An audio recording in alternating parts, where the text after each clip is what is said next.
Hello viewers, welcome back to my channel Inspiring You. పక్కవారితో పోల్చుకుంటే ఎలా? ఒక అడవికి సమీపంలో ఓ చిన్న పల్లెటూరు ఉండేది. ఆ ఊరిలో ఒక కాకి జీవిస్తూ ఉండేది. నన్ను చూడడానికి ఎవరూ ఇష్టపడరు. ఎవరి ఇంటికైనా వెళ్తే తరిమేస్తారు. ఇంత అందవికారంగా దేవుడు నన్ను ఎందుకు పుట్టించాడు అనుకుంటూ అడవిలోని ఓ కొలనులో హంసని చూసింది. అబ్బా హంస, నువ్వెంత తెల్లగా అందంగా ఉన్నావో తెలుసా? నీ అంత సంతోషంగా మరే పక్షి ఉండదు. నేను ఉన్నాను ఎందుకు అంటూ నిట్టూర్చింది. దానికి హంస, నేను అలాగే అనుకుని గర్వపడేదాన్ని. చిలుకని చూశాక నా గర్వం నీరు కారిపోయింది.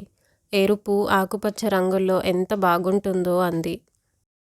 ఆలోచనలో పడ్డ కాకి ఓ రోజు చిలుక దగ్గరకు వెళ్ళి హంస మాటల్ని చెప్పింది. దానికి చిలుక, అవును, హంస చెప్పినట్టే నా రంగుల్ని చూసి ఎంతో మురిసిపోయేదాన్ని. నెమలిని చూశాక అందమంటే దానిదే అనిపించింది. నాకు 2 రంగులే ఉన్నాయి. నెమలికి ఎన్ని రంగులో కాస్త అసూయగా అనేసి అక్కడి నుంచి వెళ్ళిపోయింది. Thanks for watching my video.